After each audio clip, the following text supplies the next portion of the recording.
Gajos Cítricos. Los contenidos de Cítrica Radio en formato podcast. Momento de saludar al diputado nacional Rodolfo Tailade. Adrián Murano, Fabián Azorado, te saludamos. Rodolfo, buen día, gracias por atendernos. Buen día, ¿cómo están? Bien, muy bien. Bueno, Rodolfo, la razón de este llamado es que estás en la lista de los espiados por Macri, esta lista que ayer se conoció, presentada por la AFI. ¿Te sorprendió verte en esa lista, Rodolfo? No, la verdad que no, porque, varias razones. Primero, tenía cierta información o me venían avisando algunas fuentes que tenía en el gobierno anterior de esto, digamos, de que mis denuncias molestaban un poco y nada, estos enfermos les encantaba todo esto, así que no me sorprendió pero por supuesto saludo que se hayan encontrado evidencias, algo que yo tenía bastante, mejor dicho, que no tenía ninguna duda, pero jamás había conseguido una prueba, así que seguramente voy a buscar, voy a ir a la causa, presentarme para, por lo menos no conozco todavía en detalle, pero sí. Vamos a acceder y ver un poquito porque necesito también hacer algún análisis de tiempo, de lugar, qué pasaba en determinados momentos cuando entraron. Creo que es un aspecto de la investigación que va a ser en este tema va a ser clave. No le tengo demasiada confianza a Comodoro Pi de que lleven adelante algo tan minucioso, así que cada uno lo tendrá que hacer. Pues es que en relación a esto último que decís de la poca confianza que le tenés a Comodoro Pi, hay dos formas de presentar una denuncia en estas circunstancias. Una es a través de la Cámara, es decir, presentar en la Cámara, hacer la presentación en la Cámara Federal para que vaya a sorteo y esto vaya a un juez natural, y la otra es presentarlo en el juzgado de turno. Y la decisión de la AFI fue no presentarlo en el juzgado de turno, porque en el juzgado de turno está Capuchetti como jueza federal de turno, y el fiscal de turno es Stornelli. Claro, parece mentira, pero Stornelli sigue siendo fiscal en la Argentina. Y esto lo uno a lo que vos mencionabas recién de la poca confianza que genera Comodoro Pi, a tal punto que la AFI, para hacer su presentación, tiene que ir a Cámara para evitar que la causa pase por Stornelli bajo la sospecha de que, podía ser manipulada por un fiscal que está imputado en una causa de espionaje ilegal. Mirá qué locura todo, ¿no? Sí. Bueno, la jueza Capuchetti, que también tiene, que es una profesional joven, sí, pero que tiene muchos años en tribunales, digamos, tiene oficio, también. Yo fui miembro del Consejo de la Magistratura cuando se la designó en la terna. Bueno, claramente era una de las candidatas del gobierno, digamos, en ese momento, ¿no? No quiero decir nada, pero me parece muy cercana al Tano Angelici, aparentemente, ¿no? Sí, bueno, exactamente. Pero ni quiero desmerecerla porque la verdad que no tengo absolutamente nada para decir en contra de ella, pero digo, uno puede tener recaudos. En Comodoro Pi es así, la verdad. ¿Y cuándo se va a desarmar esto, Rodolfo? Porque vos estás en la Comisión de Seguimiento de Organismos de Inteligencia, en la Cámara de Diputados, pero me imagino que también siguiendo muy de cerca la situación de la justicia, que te tuvo como protagonista, como denunciante durante la etapa en la que al macrismo no se le atrevía casi nadie. Esto lo ponderábamos hoy bien tempranito, dijimos Tailade, fue uno de los pocos que desde el primer momento empezó a puntualizar algunas maniobras que después fueron escándalos nacionales, el caso del Correo y otros más. Ahí quedó en evidencia también ese otro blindaje que tuvo el macrismo, que es el blindaje judicial y en algunos aspectos también de complicidad en el proceso de lawfare, de persecución de opositores. ¿Cuándo se desarma todo esto? ¿Cuándo se va a desarmar? Bueno, a ver, es un proceso largo. Acá que nadie piense que primero con la reforma judicial que puede mandar el gobierno en estos días vamos a resolver gran parte de los problemas del Poder Judicial. Debería ser un primer paso en un proceso largo. Estos son estructuras demasiado poderosas que están muy ancladas hace muchos años como para intentar sacudirlas con uno o dos proyectos de ley 2 meses en el medio de una pandemia. Acá hace falta una discusión profunda. Lamentablemente tiene que haber una masiva participación de la ciudadanía, de la forma en que el Estado lo permita, lo que pasó en su momento con el proceso de ley de medios, que fue una ley que se terminó construyendo desde un montón de aportes de la sociedad civil, de la militancia. Bueno, acá tiene que pasar lo mismo, por eso es un proceso largo, que tiene que tiene que tener varios ejes. Uno de los ejes centrales que tiene que tener esta reforma es, y yo creo que algunas señales está dando Alberto en ese sentido, más allá de que probablemente no sea en esta etapa, pero es el proceso de selección de jueces que tiene el Consejo de la Magistratura, en donde básicamente lo que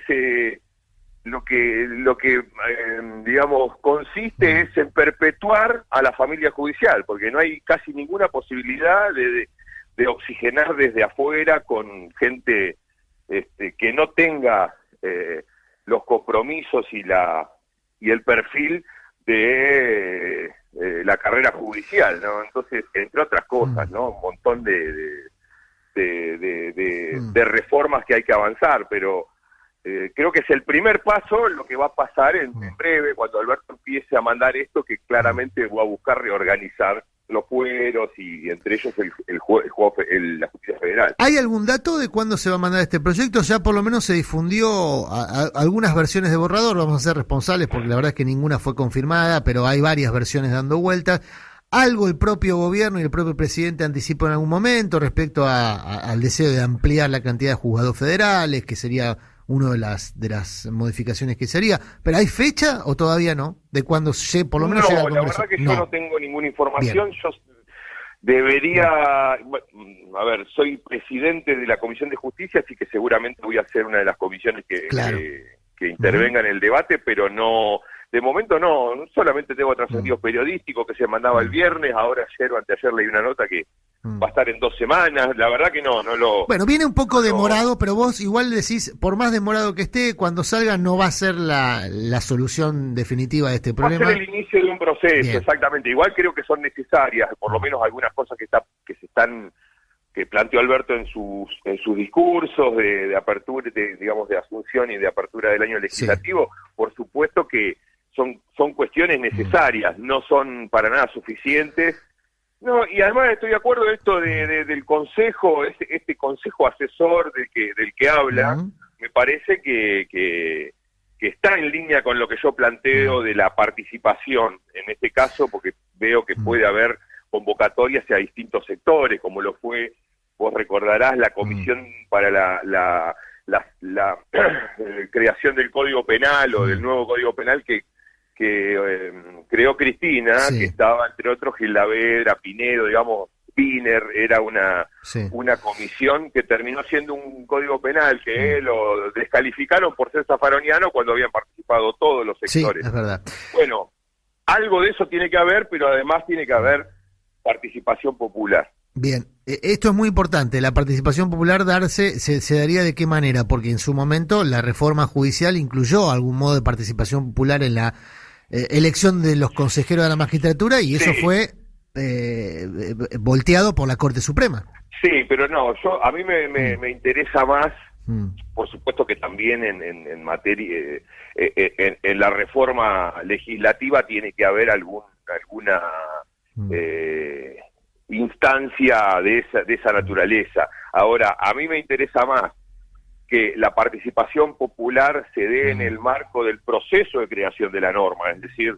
que haya como una especie de debate previo, como ocurrió con la ley de medios, digamos. Más allá después del derrotero judicial que tuvo, en definitiva fue declarada constitucional. Un poco tarde, pero en definitiva fue así. Llegó al Congreso después de una discusión bastante profunda en muchos sectores de la sociedad, cambiada por lo que, digamos, un proyecto cambiado, y además tuvo mayorías en el Congreso que el kirchnerismo nunca tuvo, digamos. Sí, tuvo mayorías especiales. Ahí hay un tema, Rodolfo, que me parece que estás dando una tecla muy, muy particular y muy sensible. Las veces que se intentó incorporar a la sociedad dentro de la toma de decisiones en algún aspecto, en algún ámbito del Poder Judicial, por ejemplo en la elección de los consejeros de magistratura, el Poder Judicial se abroqueló sobre sus privilegios, no permite que entre nadie por fuera de la familia, es decir, funciona como una casta muy complicada. De hecho, y te pregunto porque vos conocés muy bien a los personajes, al personaje en particular, ayer llamó mucho la atención que Ricardo Lorenzetti, expresidente de la Corte Suprema, que no suele dar puntadas sin hilo, vos lo sabés muy bien, en términos políticos es muy hábil, ayer de la nada salió a opinar sobre la cuarentena y salió a argumentar en línea con los argumentos anti-cuarentena, planteándolo desde el punto de vista legal, que es una barbaridad. A mí, no sé, vos los conocés más, me da la sensación que hay que unir esta declaración de Lorenzetti ante la perspectiva de abrir a la sociedad la discusión de una ley que reforme la justicia. Me parece que lo van a resistir de manera muy fuerte. No, bueno, no tengo dudas de eso. Creo que está al mismo nivel, digamos, el terror, la aversión de los judiciales a la política, y no a la política partidaria, sino a la intervención, digamos, del pueblo en los asuntos públicos, tiene el mismo nivel de adversión que cuando le manotearon parte de el bolsillo cuando le bajaron la jubilación. Claro. Así que va a haber se van a poner en pie de guerra seguramente. Es que estamos muy mal acostumbrados los argentinos, es decir, durante durante 2 siglos hemos pensado que que el Poder Judicial es una cuestión de élites, de tipos iluminados, que usan un lenguaje al que nadie puede acceder, pero una serie de barreras absolutamente ficticias que han construido ellos mismos porque para seguir manteniendo su poder, y efectivamente lo que pasó ayer con Lorenzetti es una muestra de lo que va a ocurrir. Vos unís las dos cosas, digamos. A vos reformas estructurales. ¿A vos te parece que Lorenzetti salió a criticar la cuarentena pensando más en la reforma judicial que en la cuarentena? ¿Te da esa misma sensación? ¿O algo así? Por un lado, ya está mostrando los dientes está buscando nuevamente mostrar un liderazgo, digamos, ¿no? Perdido en el Poder Judicial a partir del macrismo y de todo ese bochorno que significó o que significa, digamos, Rosengren como presidente y todas esas luchas intestinas adentro del tribunal. Pero también ayer ocurrió algo muy muy importante. Él sabía que en la comisión de seguimiento de DNU se iba a dar el primer paso para sacarle a la Corte Suprema el control de la oficina de escucha. Es verdad. Es decir, y la verdad, que salga a decir que la cuarentena encierra un riesgo autoritario, el señor que filtró, el señor que estaba a cargo de una oficina que filtró conversaciones de una expresidenta ilegales, clandestinas, jamás en la peor época de la CIVE se vivió el festival de escuchas, de filtración, de circo mediático con este tema, como fueron los 4 años de manejo de la oficina de escucha por parte de la Corte. Eso le dio poder, entre otras cosas, que hoy está amenazado a la Corte, a Lorenzetti en particular, a Irursun, que la manejaba de manera en lo operativo. Entonces, se empiezan a broquelar los muchachos cuando hay algunos ataques en serio a su poder, ¿no? Rodolfo, buenos días. Fabiana Solano te saluda. ¿Cómo andás? Hola, Fabiana.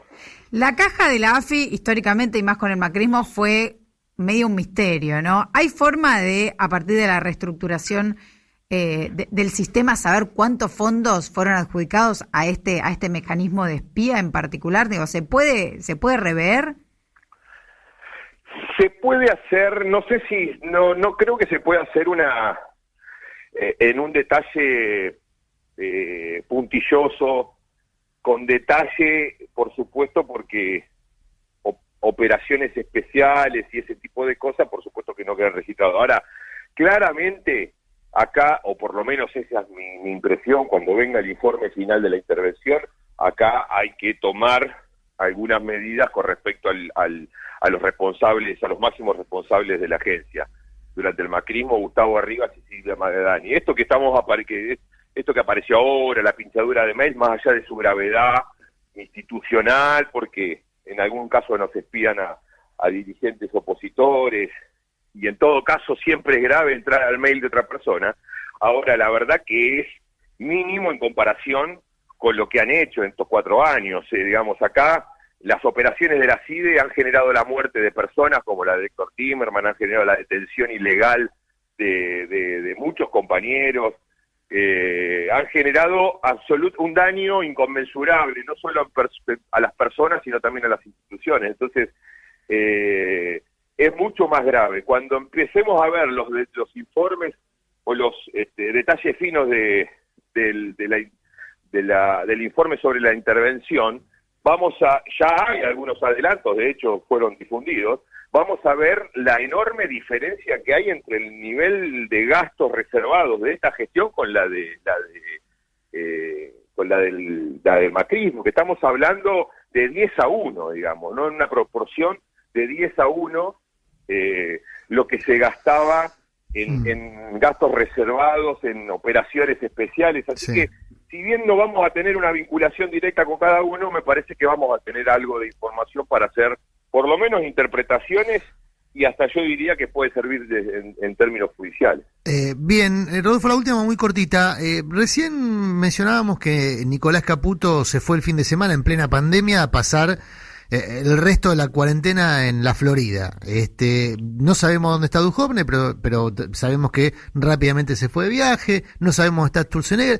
¿Te preocupa esta ausencia / viaje al exterior de personas que eventualmente podrían ser investigados por delitos cometidos? Por ejemplo, en el marco de la fuga de capitales, que entiendo que ayer se pidió desde el Congreso también la información, el detalle de la fuga del informe emitido por el Banco Central. ¿Ves ahí un proceso de impunidad en marcha? Mira, no lo sé, no lo descarto. Pero de todos modos a mí me preocupa más, es decir, una investigación respecto de un hecho, respecto de una persona, se puede hacer sin que esa persona esté presentada. Sí, obviamente. En algún momento tiene que declarar igual, ¿no? Bueno, pero digo, la investigación la podemos hacer. Sí. Va a llegar un momento en que necesariamente tenemos que sentar al imputado a tomarle la declaración indagatoria en este sistema judicial, procesal argentino, que es de cuarta, obsoleto, perimido, etcétera. Pero en algún momento va a tener que sentar. Me preocupa mucho más que jamás iniciemos un proceso de investigación antes que si el otro se esconde o no se esconde en Estados Unidos. Porque la verdad que Mirgor, o como se llame ahora la empresa, se queda acá, Edesur está acá, no se van a ningún lado. Entonces, si nosotros vamos a trabajar hipótesis delictivas, por ejemplo, en relación con Caputo, bueno, me preocupa mucho más que seamos serios en la investigación y que eventualmente garanticemos los efectos patrimoniales de eso, que el tipo pase un tiempo en Estados Unidos. No creo que se haya escapado. Sí, por supuesto, no creo que sea muy cómoda la situación, ¿no?, de estar permanentemente en el ojo de la tormenta, y sobre todo siendo tan evidente como se ha enriquecido en estos 4 años por la política energética, por los negocios, y porque seguramente vamos a ver que uno de los grandes fugadores, al igual que en el 2001, fue Mirgor, fue Nicolás Caputo. Claro. Es decir, los nombres se van a repetir. Te van a decir que la fuga no es delito. Te pregunto en relación a esto cortito final, perdón, lo extendí demasiado. ¿Es correcto que personas que han fugado miles de millones de dólares tengan a su cargo servicios públicos concesionados? No sé si es legal o no, Te pregunto si es correcto, porque en definitiva es una decisión política el otorgamiento o no de un servicio público concesionado. Por supuesto que hoy no hay nada que lo impida, porque me parece que no hay ninguno que no sea fugador, digamos, de los que tienen empresas concesionarias. Claro, pero que ocurra no significa que está bien, digamos. Te pregunto si políticamente es correcto o si no habría que tomar una decisión política que revierta eso, más allá de lo que diga la ley. Y a mí me parece que darle espacios institucionales, en definitiva, estamos entregando una facultad del Estado, un resorte exclusivo del Estado, se lo estamos entregando particular, con lo cual estamos cediendo como sociedad, como Estado, una cuota de poder institucional. Con eso, de ninguna manera puede estar ni servicios públicos ni en general. Por ejemplo, tampoco deberían ser candidatos. Nosotros hicimos un proyecto hace 2 años, Martín Doñate lo presentó, y creo que, no sé si Fernanda Vallejo no lo iba a volver a presentar, para prohibir las candidaturas de gente que tiene cuentas en el extranjero, fundamentalmente sociedades offshore. Claro. Así que, en términos de concesionar servicios públicos, también me parece que habría que avanzar en una regulación en ese sentido. Rodolfo, te agradecemos muchísimo esta comunicación. La mañana ha sido una amable. Gracias. Hasta luego. Rodolfo Tailade, uno de los espiados por Macri, en esta lista, diputado nacional, presidente de la Comisión de Justicia. Hemos hecho un repaso de varios temas de la agenda. Justicia, por supuesto, espionaje, esos temas que parecían que hasta después de la pandemia no iban a estar, ¿no? No iban a estar en la agenda. Bueno, por suerte reaparecen. Acabas de escuchar Cajos Cítricos. Encontrá los contenidos de Cítrica Radio en formato podcast en Spotify, YouTube o en nuestra página web.